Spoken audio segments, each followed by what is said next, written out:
Hey everyone, today I am joined by the senior sound designer at Bungie, lead of systems audio for Destiny 2, the weapon audio expert known for his awesome contributions to the game audio community through his knowledge drops on Twitter and a sound effect.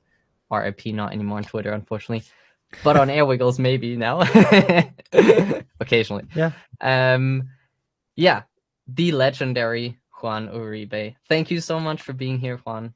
Mega pleasure and super excited to talk to you.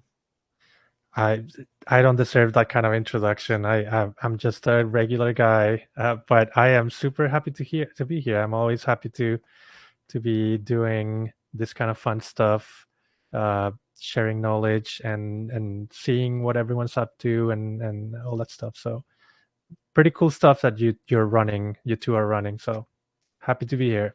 Thank you, thank you. That is awesome to hear as well. And yeah, I mean, first off, I just love to get to know you a little bit better and also your role at Bungie. So if you want to tell us a little bit more about yourself and then go into a little bit about your role and responsibilities at Bungie, that'd be awesome. Okay, well, a little bit about myself. How much do you want to know? How deep do we go? It's really whatever, but maybe a little bit of background Okay. on the last couple of years, especially kind of joining Bungie and then your kind of development within Bungie might be really interesting. Okay. Yeah. So if I start from my time at Bungie, originally I was kind of a full-time freelancer for a team called Team Audio, which is like an outsourcing audio house. And I have a lot of contacts at Bungie, and they reached out to me one day, Bungie, and they said, "Are you interested in? Do you have time and you want to do a weapon set, like a set of 5 weapons, as a freelancer?" And they're like, "Oh, of course." And so I freelanced with them for about a month and a half. Put out the weapon set, and I did must have done really well because then 3 months later, a position opened and I applied to it. And I guess that was kind of like a little bit of the freelancing was a bit of a interview process. They had worked with me, communicated with me. They already heard my sounds, all that stuff. So I got the job at Bungie, 4 years as of this May 28th. So I've been at Bungie for 4 years. And I arrived at Bungie. It was kind of a funny story. When I was interviewing, the audio director at the end of the interview was asking me, "So what kind of sounds do you want to make? What is interesting to you?" And I was like super afraid of, like, "Oh God, this is Bungie, this is Destiny." I so I tried to like be like, "Oh, I just want to do like, simple sounds, maybe some Foley stuff, and like I can do some UI. I like UI." And they're like, "Okay, noted." And then they just put me on the systems team like immediately, where my first tasks were doing exotic weapons and like big, abilities and things like that. And yeah, when I got my first few tasks, I was like so scared. Like I don't know that I can do this. It's basically my whole career has been like that. Every single task that's been given to me, it's like I don't know that I can do something like this. That's way beyond my ability, and then you just have to sit down and do it. Uh, so yeah, I arrived as a sound designer on the systems team, and then about a year and a half in or so, uh, my team lead left to work on a marathon, actually, on another project. And then so I just basically, just by trial by fire, I had to step up and become the lead of that team. And thankfully a year and a half was enough to just really get thrown into the fire and learn, do like dozens of weapons and tons of abilities, UI, just all kinds of like big combatant abilities and things like that. So yeah, and then that's where I've been now, just leading the systems team from about a couple of years, maybe 2.5 years ago till now. That's And oh awesome. yeah, roles and responsibilities, you said, right? I think Yes. I heard you. Um, let's see. So our team, to this might be interesting to some people. So our audio team at Bungie is divided into 3 categories that are expected: music, dialogue, and sound design. If we look at sound design, we are divided into 4 groups: the systems team, which is weapons, abilities, UI, microtransactions, and combatants, which is bosses and enemies of any type. That's systems. Then we have our raids and dungeons team, the rad team, and they do everything related to raids and everything related to dungeons. And it can be the ambiances, the puzzles, the objects, the whatever may happen.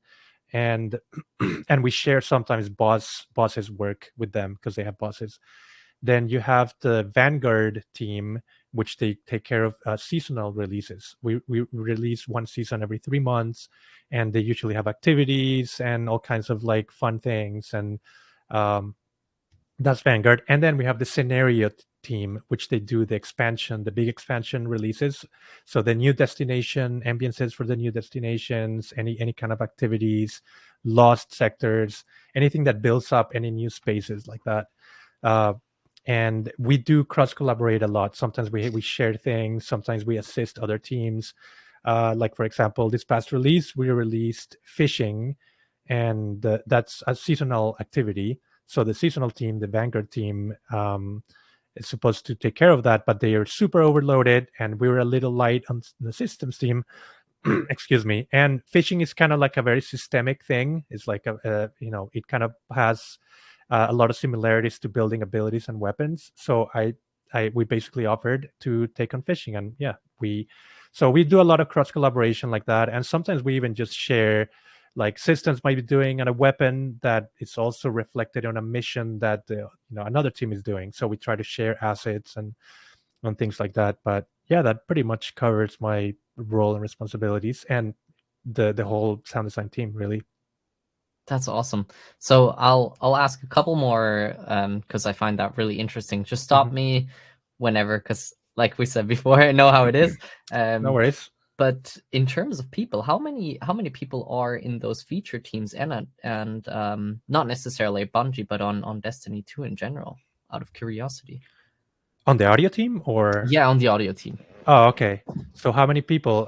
Well, the systems team has 4 people right now. It's Mhm. me and then 3.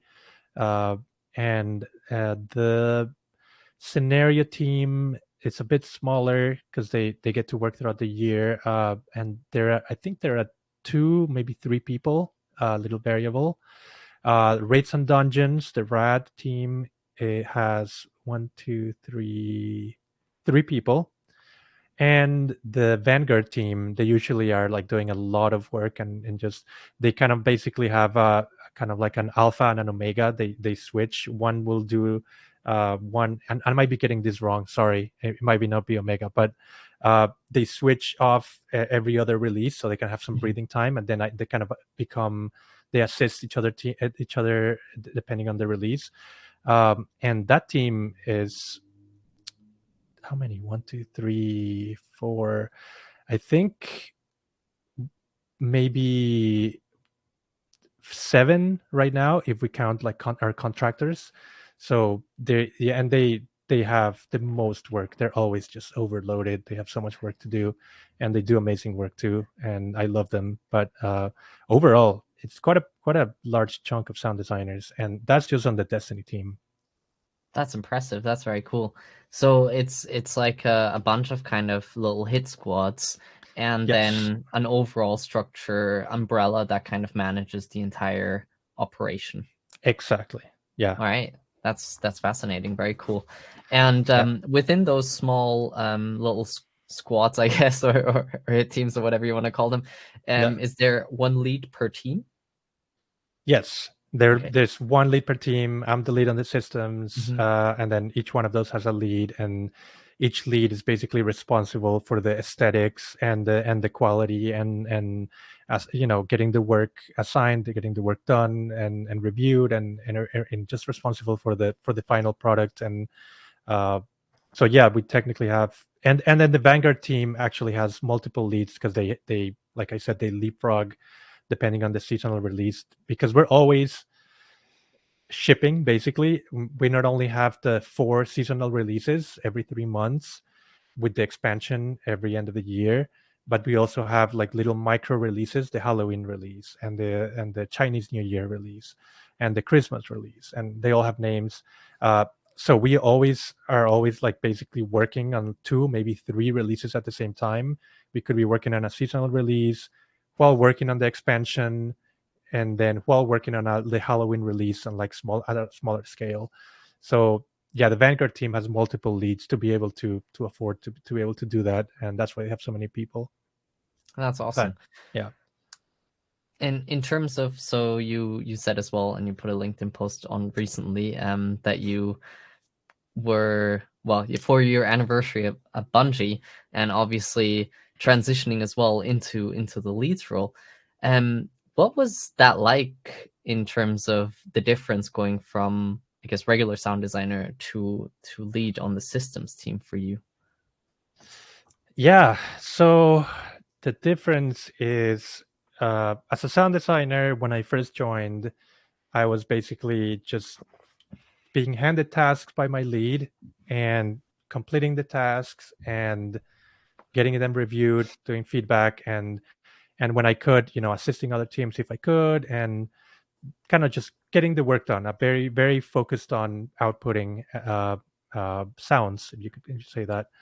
As the lead, our lead uh, titles are a little different than maybe some other companies. Some companies might do lead as in they're more of an overseer and they Mhm. don't do as much content work. Uh, we, and especially me, I love doing content. It's my favorite thing. So I still do quite a lot of content work. The difference between when I stepped up to be a lead is that I now have to like be tracking all the work that's coming down the pipeline, costing it out, assigning it to my team, make sure they're in a comfortable spot, that they're not getting overloaded.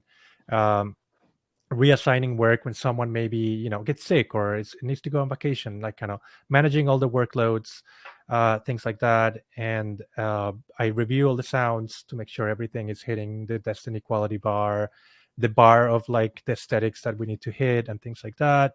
And just a lot of communication with other teams, with VFX. What are you doing? When are you going to be done with the work? Animation, or with the designers, and maybe like, and being in a lot more meetings and things like that to kind of like uh, be able to say, no, we can't do that, we don't have time to do that kind of audio, that you're asking for too much and this is our bandwidth. Like, and they'll be like, okay, we're going to pull it back, we're going to design it differently. So just a lot more like macro level. And then when it comes down to the wire, a lot of also design work, which is uh, my favorite thing to do, as like I said before. So yeah, that's kind of like the difference. That's awesome. And in terms of growth, that must have been a pretty, like you said before, trial by fire. Yeah. Do you feel relatively comfortable now, or is it, obviously there's always new challenges? Yeah, it's always hard, it's really hard. It's challenging, and I will give a shout out to my team, and especially to Pax, whoever knows Pax, who is basically my right hand man, and without him I couldn't have done any of this, because Pax is really smart, really good, he loves spreadsheets. So he has always been there, like for me to, like when I'm like, hey Pax, I just need you to help me cuss out this thing while I take care of this other thing, because it's a fire I need to put out. And he's like, don't worry, I got you. He helps me. And then so he has been completely integral to, especially when I was doing the transition, and just it was a lot to handle. It's a team effort, like really. And I'm basically just mostly the team kind of just runs on automatic. Everyone is so great. Like the people that work, they are in our audio team, they love, they're amazing sound designers, but they're also great people and they love working here. They have passion. You don't have to be on them, like checking in on them. You just send them off and they just come back to you, with amazing work. So I gotta give credit to the team. It really just, it runs itself. All you gotta do is kind of like put in the pieces in place and they just fly off, and it's really easy. So without that, it would be impossible. If I had like a bunch of people that just don't care about the job and they're not passionate, I could see it being really hard. But when you have the kind of people that take initiative and do a lot of good work, it's honestly really easy.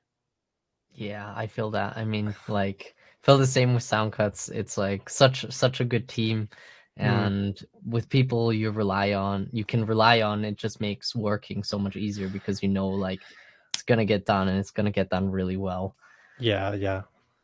So Totally. Rich actually asked an interesting question in the chat here in terms of Mm-hmm. implementation. So does every team do their own implementation, or do you have overall kind of technical sound designers who hover around between the teams? Yeah, that's a great question because that's also every company does it differently. Every sound designer at Bungie is expected to do their work from top to bottom. So when you get a task, here's a weapon with a beam and a reload and all this stuff, and you literally have to start from the very beginning. Go reach out or to the designer or find the documentation for like what it is, the lore, what it looks like, what the pipeline is like, and you will start having to start implementation on Wise, hook it to our game engine, kind of test it out in game with some placeholder assets. Okay, it's working or it's broken. Fix what's broken. Go to the designer if you need something. I need a channel for this, or I need, and take it all the way from conception to first pass, second pass, polish pass, whatever, and until it's ready to go in the game, top to bottom. So we're basically sound designers and technical sound designers for as far as our tasks go.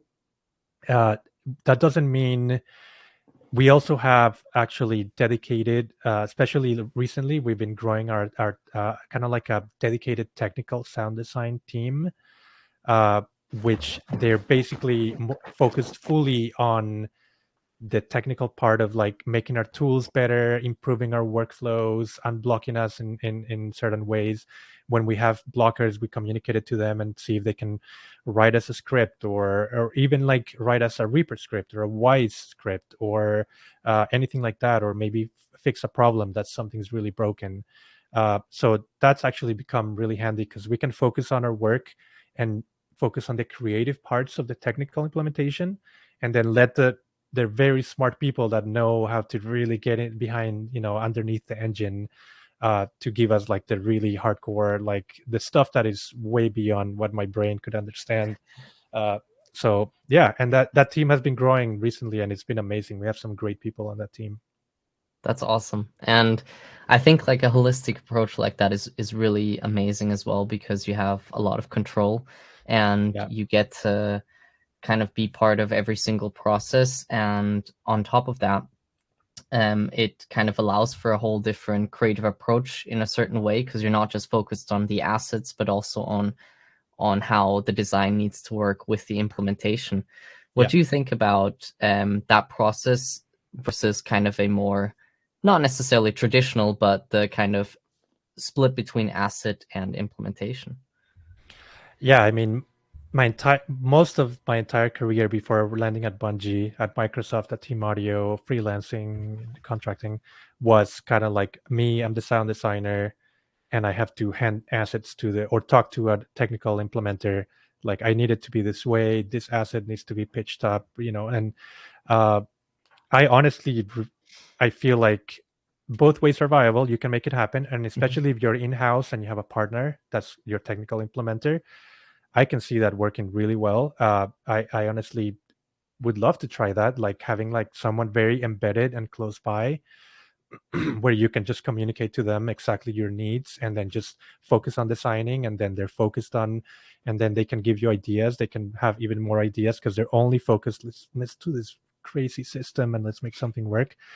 But I honestly really enjoy, like you said, I really enjoy the holistic approach, because the moment I'm starting to work, I'm starting to think, I'm going to design it this way and I'm going to implement it this way. And I can just design it, put it in the engine. Oh, I don't like it, or connect live and like start tweaking. And it's very hands on. And I think that the technical implementation part of the sound design can be really creative and can really inform how you design your sounds. So having that connection, just it opens up different avenues. So I think both ways have their pros and cons, and I think both are very viable. Yeah, it's interesting. I work a little bit more on what you just mentioned in terms of the technical sound design. So I'm also kind of a half technical sound designer in terms of like I do all the Y stuff, but when it comes to going into the game engine and doing coding or visual scripting, I'm Hmm. not that comfortable, and that's not something I enjoy as much. although I'm very fascinated about it. And then I have Yeah. my dedicated technical sound designer who loves it and he's super nerdy about it. And so Yeah. I call him up and we go over a feature and do exactly what you said. We have a very close collaboration and That's partnership, and I great. can go away and tell him, hey, I need it like this and this, and then he sends it over. I test it out, and it's like, oh, but can we twist it and tune it like this and that? And it's like, yeah, yeah, Right. sure, sure. And so it's awesome because we both get to do the things that we really like I as like well. that. But yeah, I really like that. Yeah. but in terms of like whys and stuff, that's just empowering. I think everyone who Yeah. is a sound designer or aspiring to be should definitely have at least the fundamentals down of middleware because it's just awesome being able to build your own systems. Yeah, yeah, and we have a lot of freedom to do that. We have a whatever the sound is, some weird weapon, and if we want to go really hard and like I want to create a whole system and like and bust it differently than our usual, and we can do that. Or we can be like, I'm a little short on time. This weapon's not that complex. I'm going to leverage existing systems and kind of just kind of plug it in. And you can make those decisions and you can gauge your own time. And shipping a live game is hard. So we're always shipping, we're always moving. It's always, so we have to box ourselves in. We can't just like make this weapon. I want to check on it, a few months down the road. It's more like I gotta finish it, and then I can check it out a couple of weeks down the road, and then do a polish pass, and then after that, maybe some final tweaks and mix, and then it's shipping, and you're done. So it's really good to have like the whole holistic process because you move so fast. There's less time to have back and forth, and you just have to get it done. And if you need to tweak something, you just go tweak it 5 minutes, and it's done. So it can depend also in project to project. I imagine it depends on everything, right? Project, people, the type of game, the type of sound, the type of tools you're using. But yeah, I can see benefits to anyway.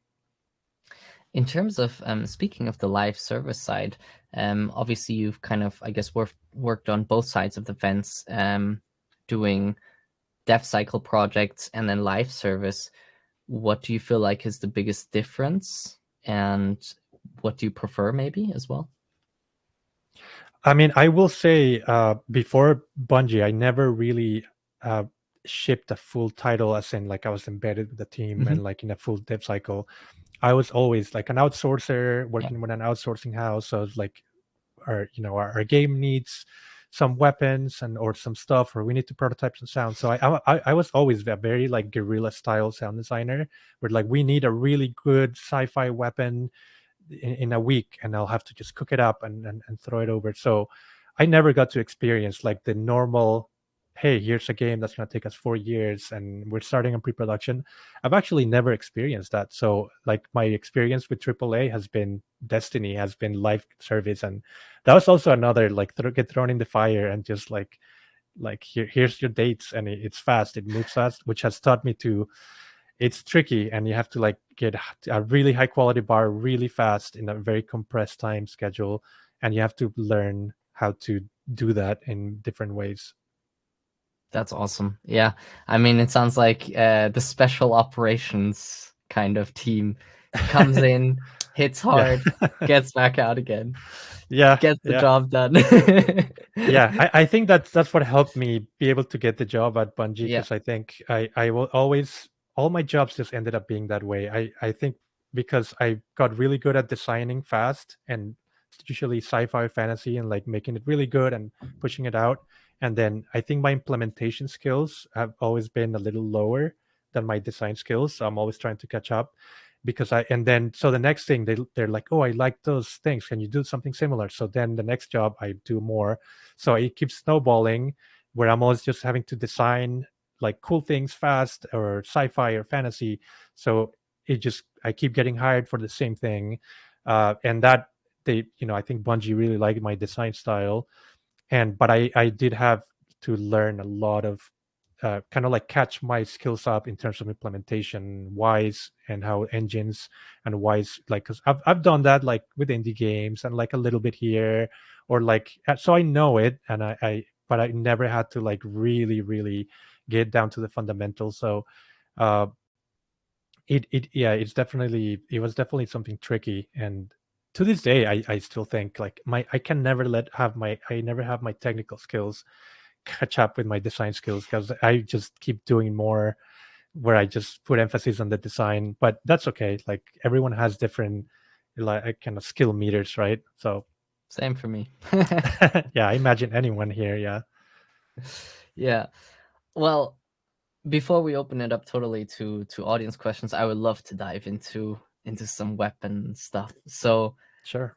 in terms of weapon sound design, where do you start when you create a new weapon? What's the first thing that happens when you get that mission, that Jira task, or whatever? You see it coming from the design. Ah, new features here. Right. Yeah, yeah. That's always exciting. So the cool thing is since we're always shipping, we always have like really staggered teams where if I'm working on this release that we're about to ship, the concept artists are already finishing concepts for the next release. So here I am working, on my tasks, and then I get an email. It's like, hey, we're concepting the guns for the next release. Here's some early, and then the art directors are like, we don't like that. This color's not working. So you get to see, and it's kind of fun because you're working, but then you get to like take a break and see, oh, that's really cool. I love that. That's a cool style. And then you can even like get in there and like, hey, I have an idea. How can we? So you get to like jump in. So you're already kind of like in your mind slightly kind of working. You're like, okay, that's gonna be I don't know, kind of like a spooky, kind of like darkness and kind of like diabolic type style of weapon. So your head's already kind of like starting to touch, and then you start rolling off the last release and jumping into the next release. So you already have an idea what the weapon is going to be like, and maybe you have seen it in a play test or something. You've seen it firing and what it's doing. It might not be final, so you're already kind of absorbing like what, and this is just an example for a weapon, but this applies to anything else, abilities, whatever. And then finally you ship the release, you mixed it, and you're rolling into the next one. uh, so you already have a lot of good ideas. You've been kind of like maybe some like aha moments, or maybe you're like, the thing I recorded in the kitchen could be good for it. So you're kind of your brain's already kind of like working itself into the uh, and then when you actually get into the task, I do nothing more too weird. I feel like everyone does the same thing. You're looking at the concept art. You might have some lore. So the writers might have written a little bit of an excerpt, or this weapon was created by this being or this entity, or was given to you by whatever. So you try to just start taking notes and absorb all the information, like, okay, where does it come from, who made it, how is it evil, is it whatever it is, all the components, you as much information as possible. You look at it, you ask a designer, you ask the artist questions. Hey, did you plan for this to do it this way, or is the VFX going to do anything interesting, because you might not be seeing them yet. So gathering information, right? And then from that, you have to make your own decisions. And sometimes you get suggestions, which I love, from the writers, like, I would love for you to integrate the scream of this creature because it ties to. I'm like, okay, I can do that. So you bring it into your pile. And the designer is like, I want it to feel really futuristic because I want it to have this perk that does. So okay, I want to take that in, and you just get all the information. Then you look at all the information, and then you're like, okay, what are my like. And this happens really fast. Like I make it seem like it's just like a really long drawn out, but this has to happen kind of fast. uh, and you start thinking, okay, what are my audio pillars for a weapon like this? It's futuristic and it's whatever, this or that. And then you start kind of thinking, what kind of sounds, what kind of recordings that I have in my library, or could I record something that's helpful, or I have a sound that would work really well. And you start kind of gathering sounds. I just kind of start kind of making a little drawer where I kind of start putting sounds that could work. I personally like starting with the gunfire. The gunfire is like the most important part of the weapon. Is what the player is going to be doing the most, shooting it. Uh, you're going to reload it. You're going to look down the scope. You're going to ready it. Pull it out of your, and it's going to have perks. It might, you shoot a micro rocket every 5 shots, or it's going to create an orb that explodes, and all that stuff is great. But I like to start with the fires, and once I get the fires, like kind of like injecting personality into the fires, I can make decisions because there's only so much personality you can put into a gunshot. And it depends. If it's a rocket launcher, you might have a wider, longer asset. If it's a submachine gun, you might have like a just very little time to infuse personality. So once I have the fires that are sounding a decent quality, good personality, they're punchy, they're whatever they need to be futuristic, I might start like uncovering like holes in what I need from like the writer that said, I want that scream. I just want to hear that scream somewhere. So I'm like, I couldn't put the scream on the gunfire. It just doesn't work. So what if I put it in the reloads, or what if I put it when you fire the perk and the rocket shoots off? Maybe the scream it's in the projectile. So you start like the uncovering where you can infuse the personality. Maybe the reloads are gonna be the like the hero moment of like all the personality. Maybe all the, if it's a spooky weapon, you can put like reverse kind of breaths and like kind of stuff as you pull out the mag and things like that. And all that stuff just kind of honestly kind of just starts informing itself as you keep going. And you might have to pivot and like, no, I'm going to go back to the fires and get a little bit more. uh yeah, I feel like, I don't know if this is answering the question well enough, or am I going to No, uh you're doing great. okay, This is yeah, awesome. but yeah, it really varies a lot per weapon. But yeah, that's kind of something like that. And it just, you just kind of keep working on it until it kind of just starts coming together. Putting assets into the game, of course, as soon as you can is the most important thing. You know, no matter how early and how bad it might be sounding, put it in the game, and the game also tells you information. It just you can never substitute what it sounds like when you're running around firing the weapon versus what it sounds like in DAW. That would be a thing that I would just always recommend, getting in the game as soon as you can. Yeah, and that's definitely some solid advice, because you might make something that's awesome on paper or in the DAW, then Yeah, it's like doesn't fit, and that's always heartbreaking, but it happens so much and so easily. yeah, yeah, totally. Yeah, and so I guess, do you get to do some fun play testing as well with colleagues then, to test it out in context with like, because obviously Yeah, Destiny is multiplayer and stuff, so. yeah. That's an important part of the design process for us. I like to start I in a blank map where I just Mhm. drop my guardian and I just shoot the weapon. I just want to hear what the transient sounds like the moment I click the mouse or the controller. And once I get like my sounds to like a decent state, then uh, and at least on the systems team specifically, we run a ton of playlists there, sorry, playtests. So like we run about 3 to 4 playtests every week, that you can just join in as much as you need. uh, and so I choose my battles. They're all 1 to 1.5 hours long. There's no Oh way well. I could join. So anytime I'm like, okay, I got my weapon to a pretty decent spot, I'm gonna join this playtest on Tuesday, jump in, and you got mostly designers and testers and sometimes like animators and whoever needs to, and you get like these big teams, and then we'll be like, today we're playing PvP, or today we're going to do a raid. and then and then designers will be like, I want people to use some of this ability so we can see how they're sounding, and we need to test these weapons. And then I might have a call out, hey, can we test the audio for this weapon? Can I have like a couple of people shooting it?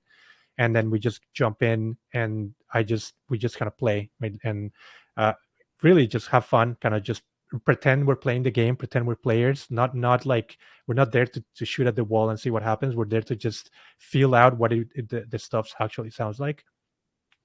Playtest also reveal a ton of stuff. Anything that I could have thought is sounding great, when you hear it in a playtest, you're like, oh, it's getting lost in the mix, or the transients are really, they sound like a wet noodle, or you know. So it's a yeah. And it really is just it's a very organic process. Sometimes I won't join a playtest for a whole week because I'm like, I gotta go heads down, design, or I gotta take care of more administrative stuff and respond to emails. And then you basically kind of just control your own time. No one I don't tell anyone what to do in my team, and no one tells me what to do. Everyone is trusted to kind of just.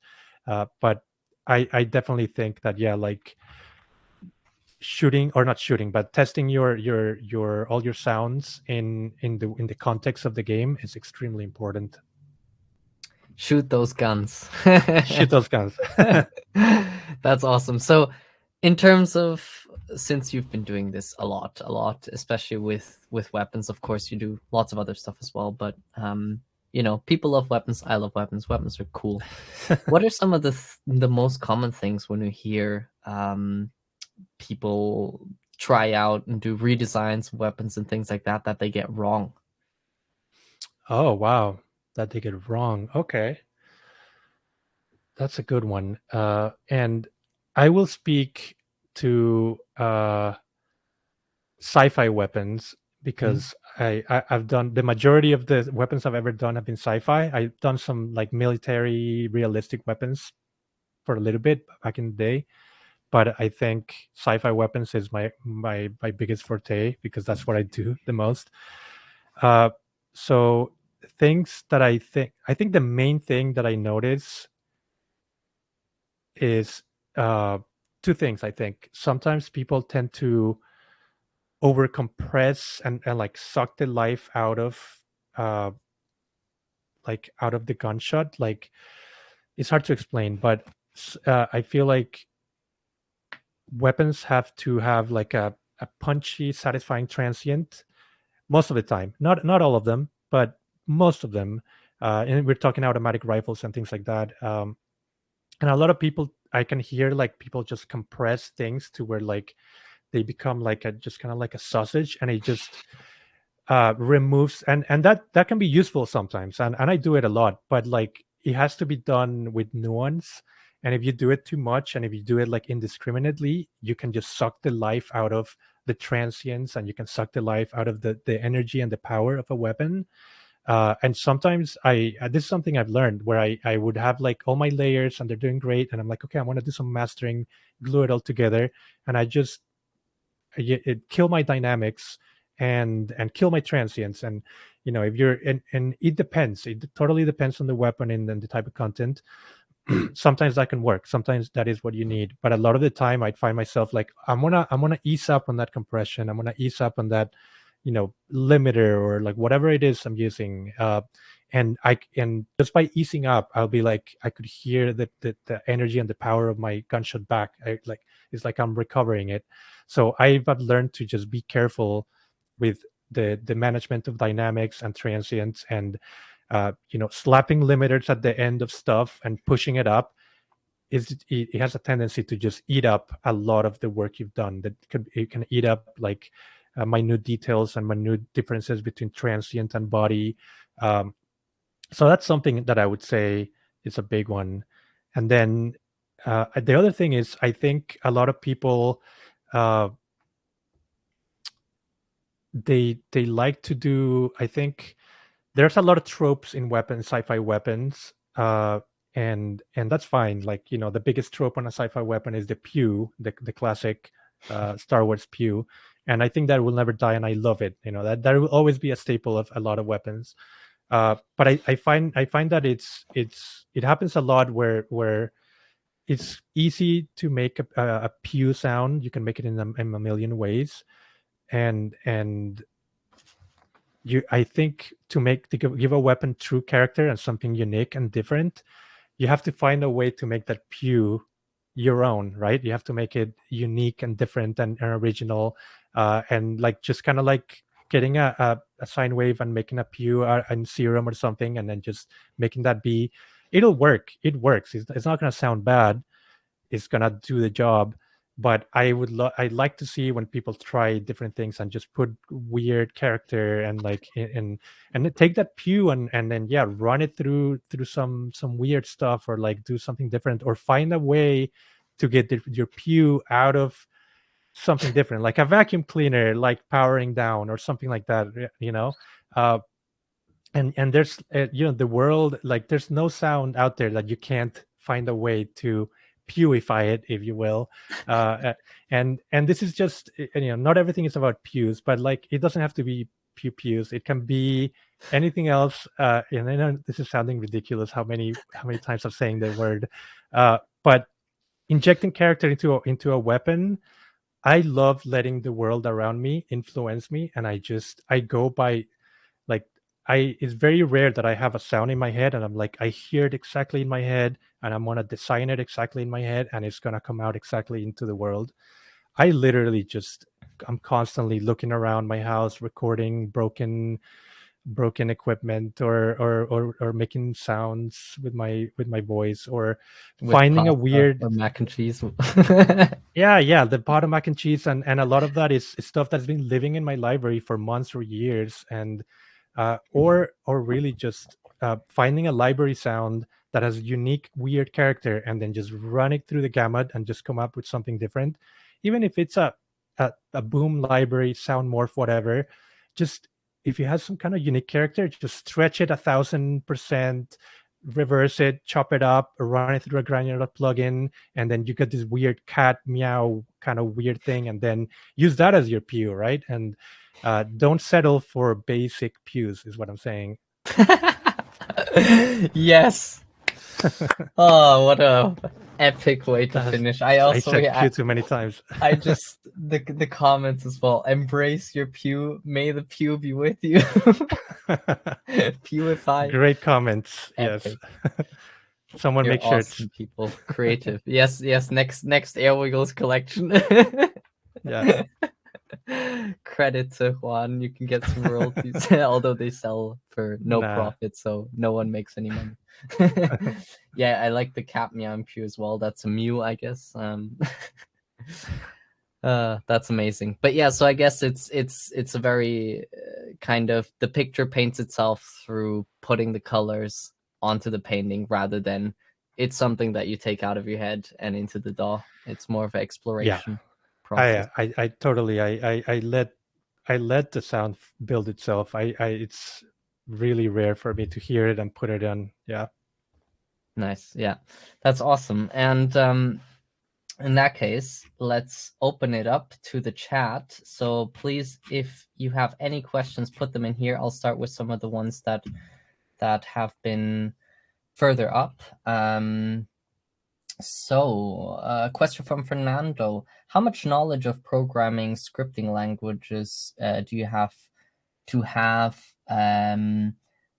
Must a sound designer have in for the holistic approach that you mentioned? Mm-hmm. How much programming and scripting languages? I'd say none. You're not expected. I think programming and scripting knowledge is amazingly valuable. Don't ever, not pursue it if you're able to. I think that gives you a lot of value. But and again, this is speaking about Bungie, the holistic project, this holistic process. So different companies will put different value on that. Some companies and different positions will put different value on that kind of knowledge.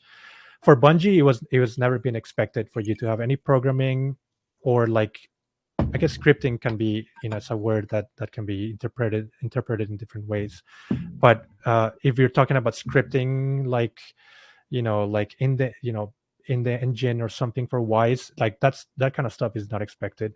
You're expected to know Wise really well, be able to understand how Wise works, RTPC states, switches, and being able to do all that kind of thing, and especially learn how the project works.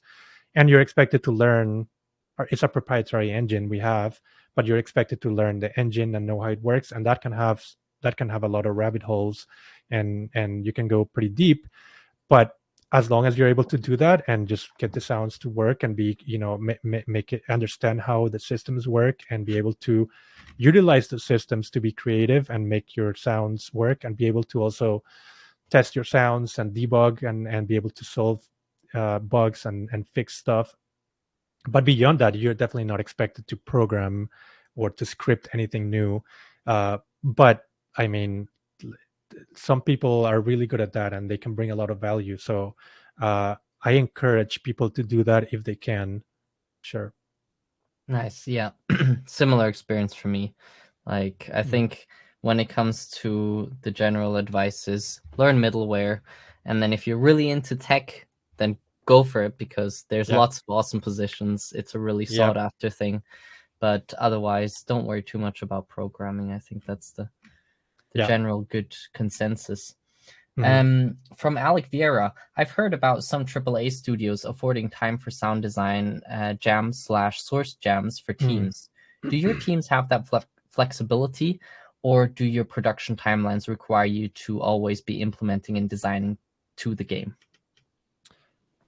Great question, because we do have we do run very regular source jams, is what we call them, and that is that is a big part of the Bungie audio team. That is a big part of how we work.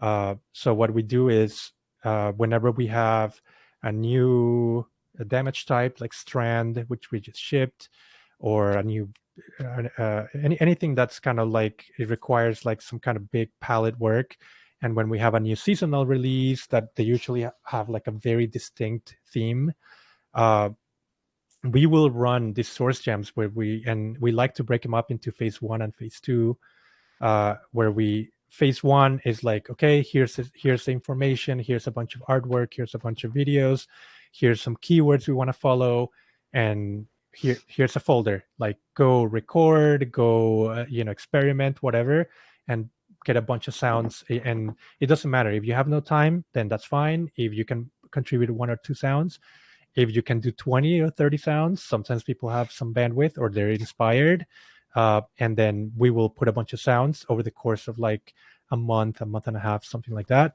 just whenever you have time.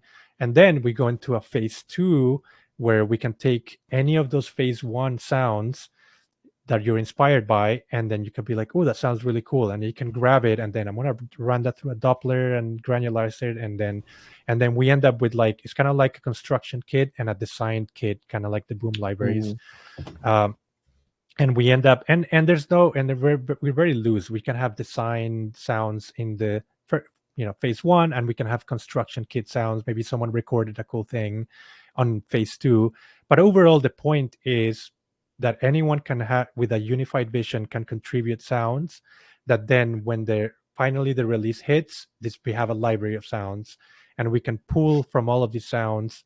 And there are times where I literally just work off of this library of sound, and that's all I use.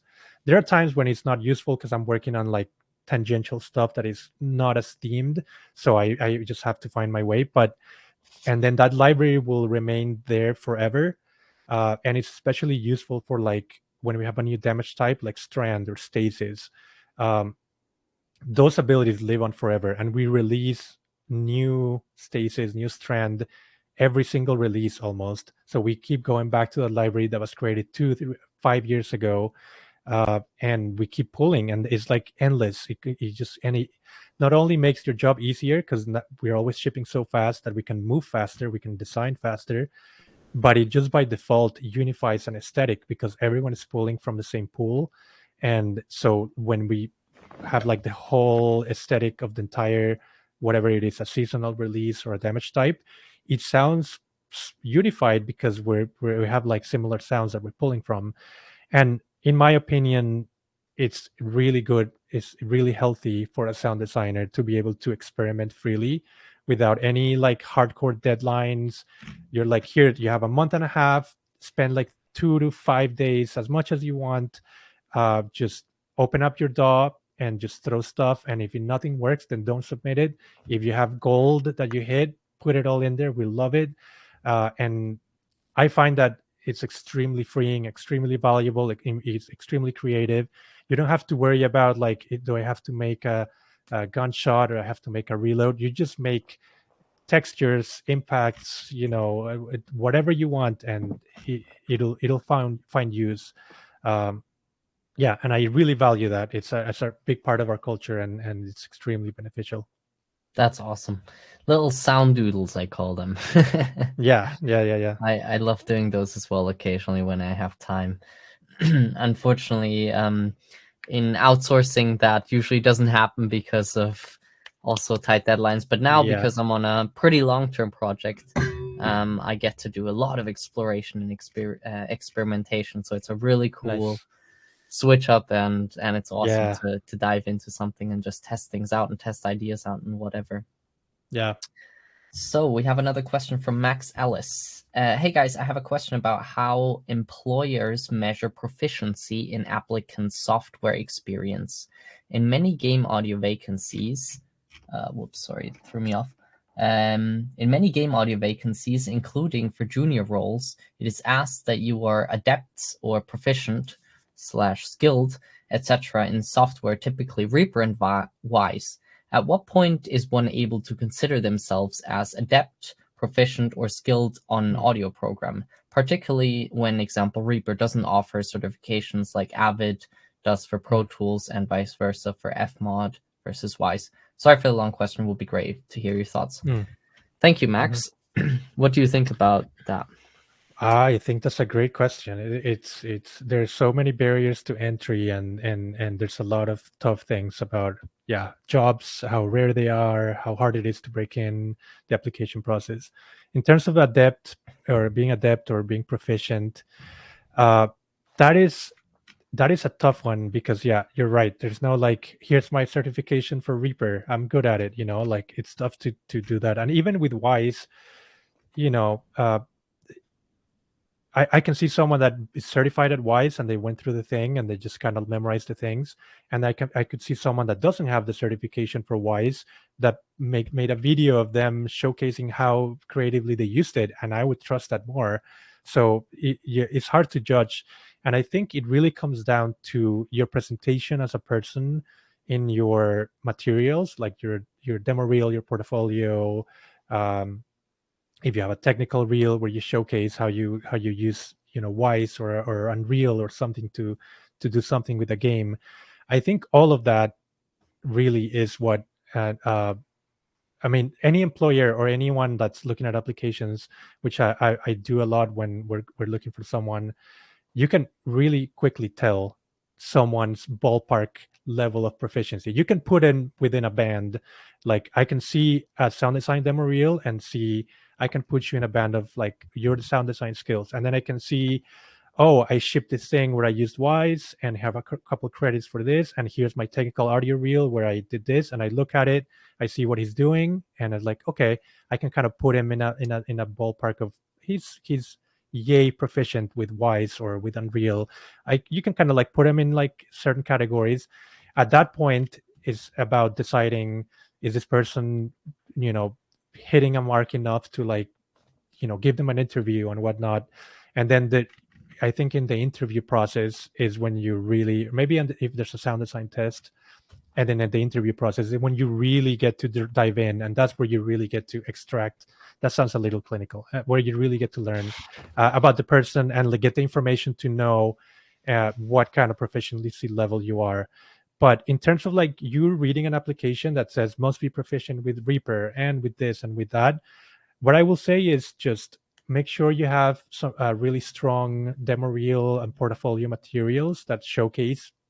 Uh, no one needs to know that you're proficient at Reaper. If you're seeing an amazing sound design reel, I don't even think about, is this person proficient with Reaper though? Like, I know you are. Like, you're making great sounds. Like, that's so the most important thing is definitely presenting yourself like with strong portfolio materials and having like a really really amazing showcase of your sound design skills, and then like a pretty strong showcase that at least shows that you're competent with Wise, with engines or whatnot, in one way or another, whether shipping indie games and having some credits or showcasing it with a video of some sort where you kind of like explain some of the systems or learnings you've had with engines and middleware.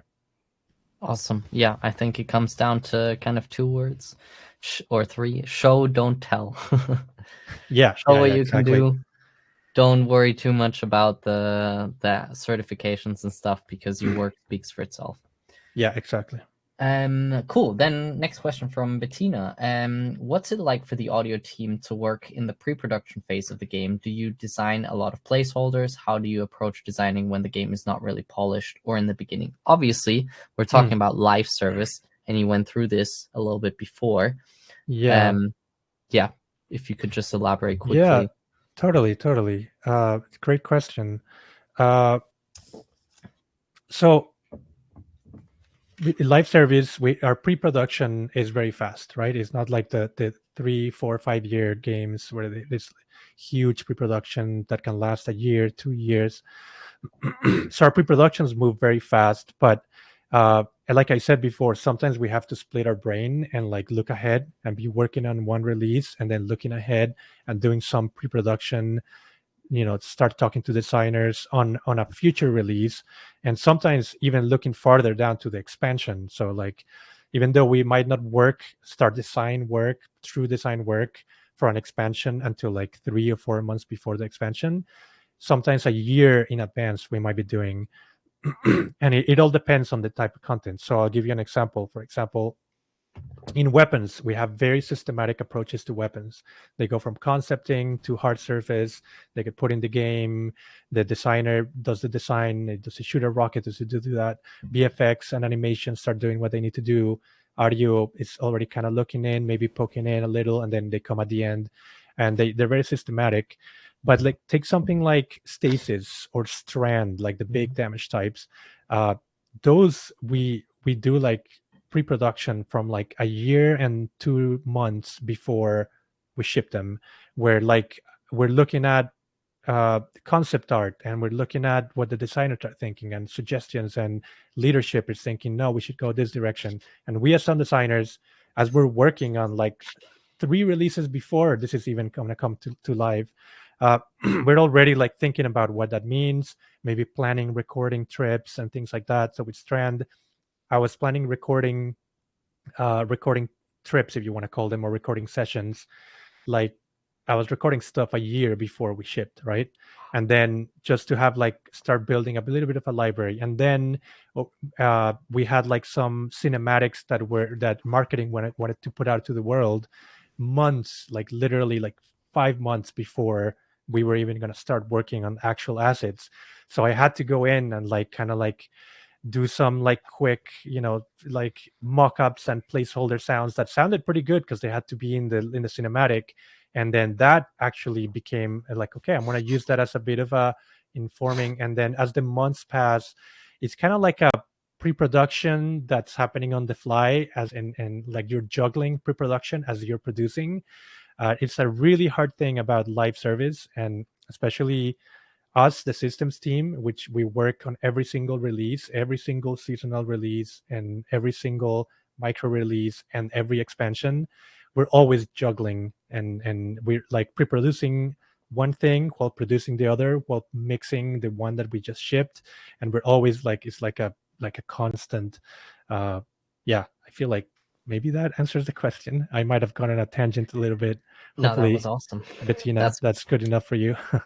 That's super fascinating. I mean, that just was a rich flow of knowledge. So we've reached our hour, but if you're up for answering another couple of questions, couple Yeah, of minutes, I got time. Whatever you need. Yeah, excellent. Then, because we've got some really cool ones, and so we'll spend another couple of minutes doing some more questions, and then we'll cut it off sure. as it's also very late here, and I need to go to sleep. Sorry. But no, not at all. This is awesome. I'm loving it. And people are asking really cool stuff. So Yeah. something that someone asked, Diego asked, does your team have a field recording budget, field recording expedition? So you touched on recording some stuff before. Is that in your own time, or is this through Bungie? Yeah. So yeah, we do. Our department does have a budget that we use for everything. Uh, Back when Destiny 2 was being like actually started from scratch, before it like started rolling into a live service, there was a lot of like really big recording sessions, like going to Las Vegas to record weapons and explosions and things like that. And so now, and that's kind of like to start to get the fundamentals of the game in place, and like starting from scratch on Destiny 2.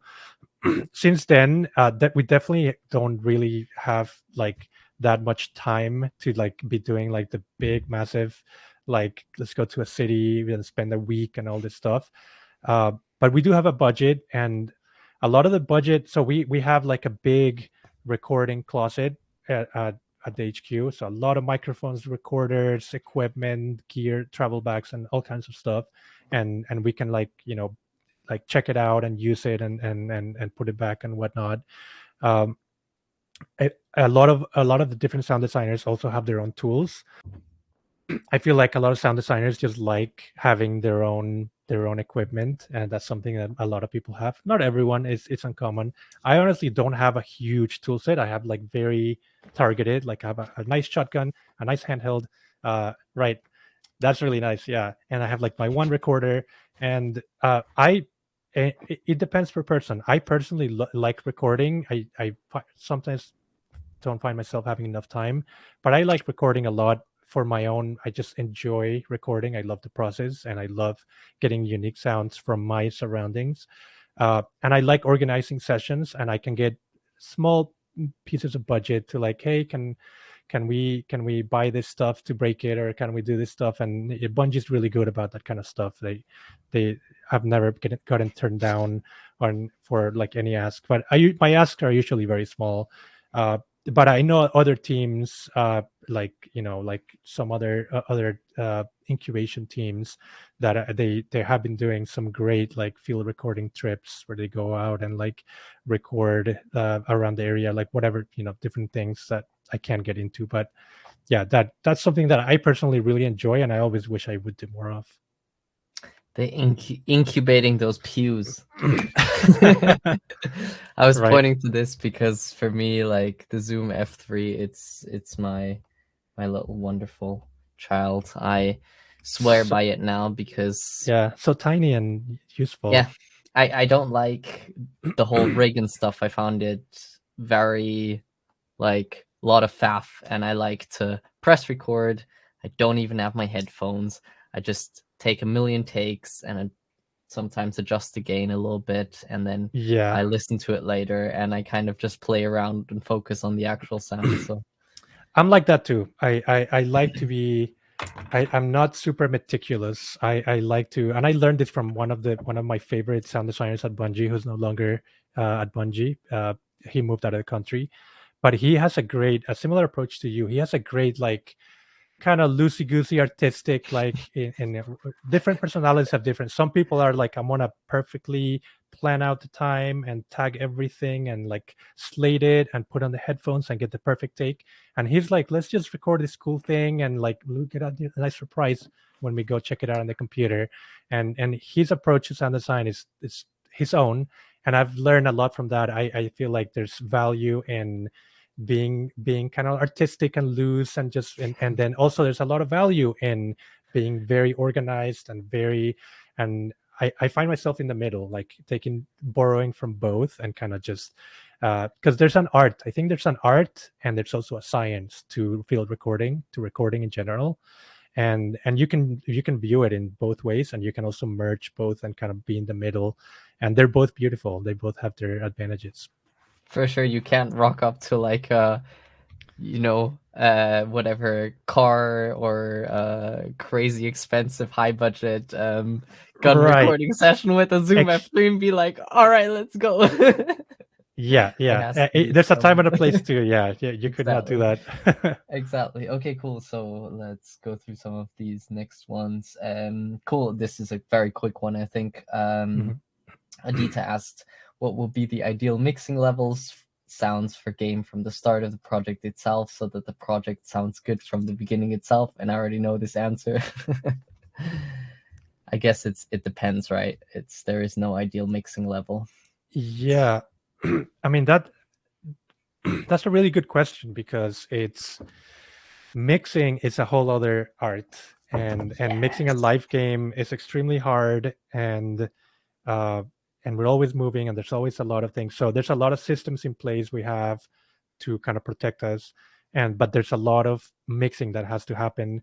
So we have a lot of goals to like, okay, this type of weapon has to hit this kind of like mix level. This type of archetype is stronger and more powerful. We can, and everything, we try to like hit certain goals to try and like not mess up the mix. And but as we're designing, as we're making our sounds and whatnot, we try to hit these targets and these goals, as best as we can. And then at the end of every release cycle, we enter mix, where we take anywhere from, depending on the release, it could be 3 weeks, it could be a couple months, depending if it's a bigger release, where we just fully dedicated. We have like a professional mixer, like someone whose ears are made of gold, who will sit in, and we have a tester, a dedicated tester, who will play the game. And then we have like leads overseeing, and then when we have people that might want to join depending on the content they've made.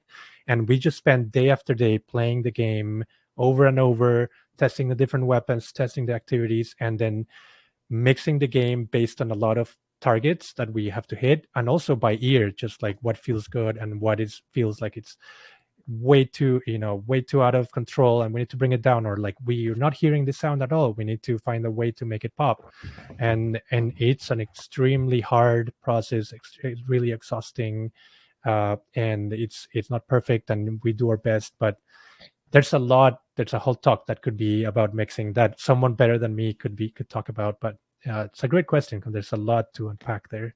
For sure, definitely good question, and I think the answer really is kind of like using your ears, trusting your ears, and also like using the tools we have. Profiling and meters are our friends. Yes, exactly. And it's good to also use your eyes. Cool. Yep. Question from Lewis Hines, I think that is how it's said. In terms of optimization with a game as big as Destiny 2, how do you keep up with optimization and hardware limitations when new content is constantly being released? Oh man, that's a really hard one. But Destiny, it's an older game. Let's say it's a game that, I mean, our Y session is massive. It's absolutely massive.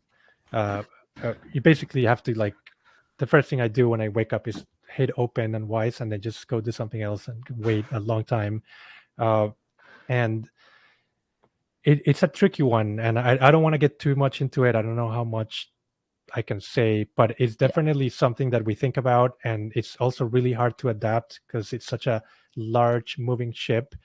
And we have, so far, like, the systems we've set in place have done a really good job, and over time you start having to, like, kind of need like new tools, and need to, like, pivot in certain ways, or like kind of redefine certain things to be able to, like, because you find yourself having problems and having issues and things like that, and as the game gets bigger, and there's all kinds of things that can happen.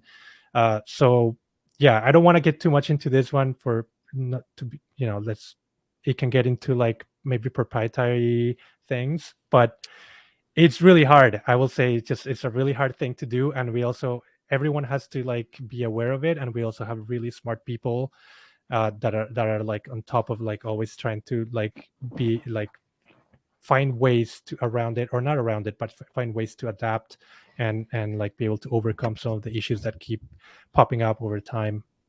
Creative solutions to really hard problems. Vili asked the question which you've already answered, which is once you've implemented and pre-mixed your sound content, is there another team member in charge of the full mix of the game who will make any necessary adjustments before shipping? And you said that there's someone else who mixes it along with the team. And then we have our last question, actually, which is from Jason, which is really enjoying this talk. Thank you for coming, Juan. I have a question as someone who is in the school for game audio design and production and is looking to get into the industry within the year.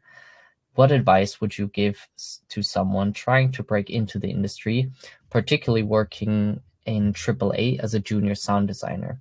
What do I focus on firstly? I feel like I'm doing 500 things at once, which maybe is normal, and would love to hear insight and appreciate your time. Yeah, that is the big question. That is a really hard question. I think that changes. I mean, it changes a lot from when I started. It changes a lot from 2 years ago, a year ago. Usually the best people to answer that are the ones that just were able to break in, like, recently. I am pretty in tune with a lot of people, with a lot of the community, and see and like mentorships have done, and seeing how, like, what was it that, and it's a really tough question to answer because every single person will answer you differently, right? So you can't just choose one and then I'm going to follow that and that'll work for me. You have to.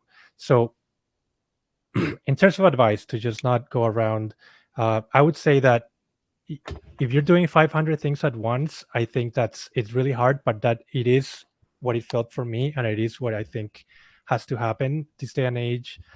The bar of quality for candidates is so high, it's really tough. So you do have to do 500 things at once. You have to like push your sound design skills to be at a really high level. You have to push your implementation technical skills to be at a strong level where you're not just a sound designer that can make sounds. You can also implement them, right? So you have to be able to showcase that. So those two things to me are already so much work. They take a lot of practice, a lot of work. It's really tough, and you also have to network because I most people will tell you like 10% of people are the ones that just got lucky. They just applied and then just didn't know anyone and they got in. That happens. But you need to be able to network and find, and these days online networking is so huge and does a lot. And uh, my entire team, my entire systems team at Bungie, all three of them I recommended.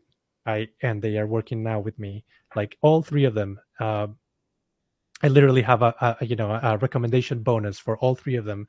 So that's how it can work, right? And it so you have to push that, which is really hard. And you also have to push your video editing skills because you have to make a really good, like sound design reel with like nice kind of like explaining what you did for it and make sure you're clear. People are making sound logos that are really, they kind of like, maybe you don't have to do that. I never did that, but like that's what people are doing. So you have to have, be a video editor and a website creator in some way or another. So you have a nice portfolio page where you can have an about. So man, the things you have to do is really hard, and you do have to kind of push. You have to look at your levers, and you slowly have to push all the levers up.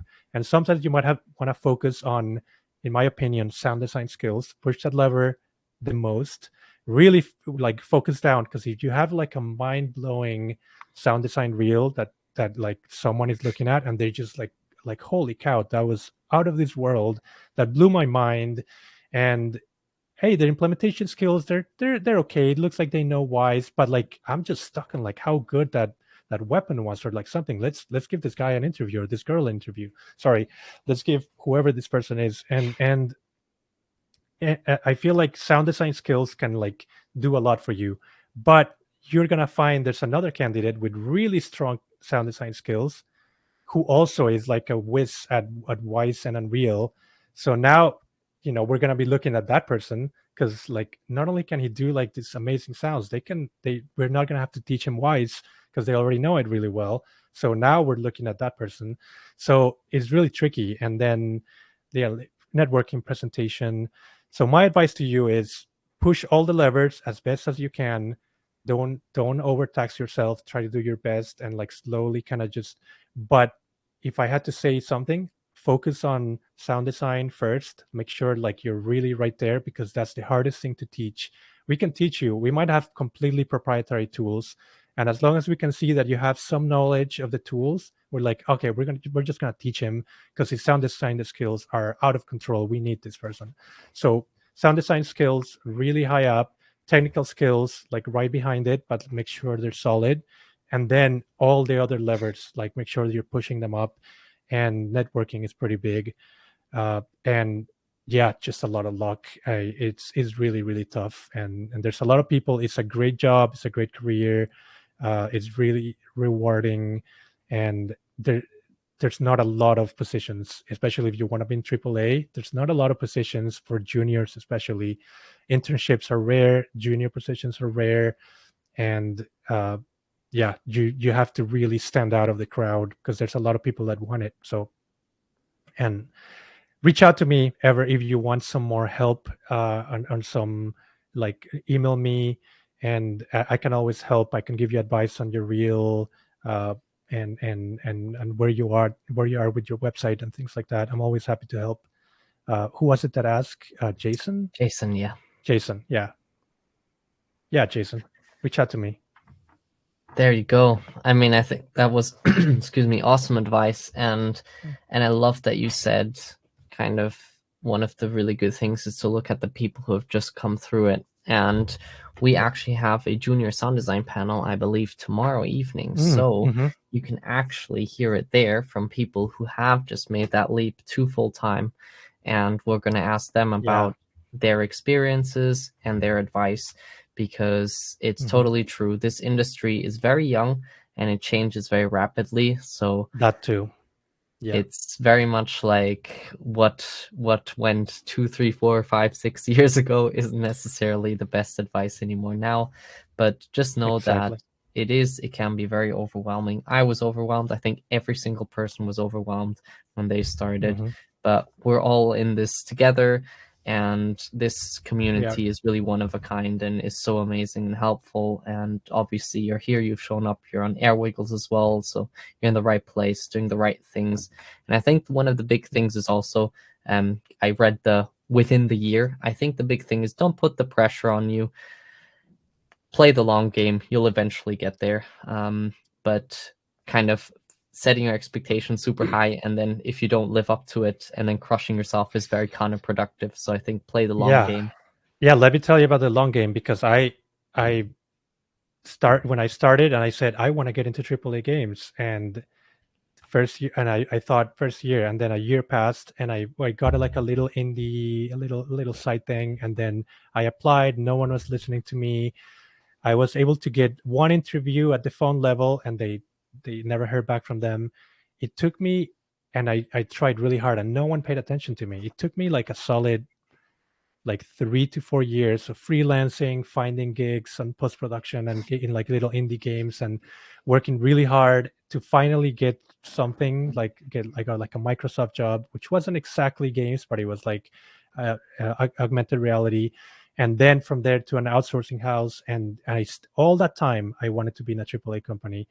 It was really hard, and like it was really hard for to get anyone to like give me the time of day. It was really tough, and I had to really grind, get my skills up. And all I wanted was an in-house job the entire time. And it wasn't until Bungie that it was my first like AAA game. I had a lot of experience on all kinds of facets of being a freelancer, an outsourcer, a contractor, but it was like the first full-time FTE. Like, and Team Audio, Ariel is right here. Team Audio was a huge part of that, because when my contract ended with Microsoft, I went to Team Audio, which if Bungie hadn't come up, I would be with Team Audio today, in my opinion. Like, they're amazing, amazing people. Ariel's amazing. Everyone in there's amazing. And I got to work in super exciting games, and they're working on even more exciting games. And that also catapulted my skills to be able to finally land that game at Bungie, or that gig at Bungie. And it's a long game. It's a really long game. And this was back then. Today, I can only imagine it's a little harder. And I don't mean to discourage. I just mean like get ready, because it's not like you graduate and then you get the job like most other industries.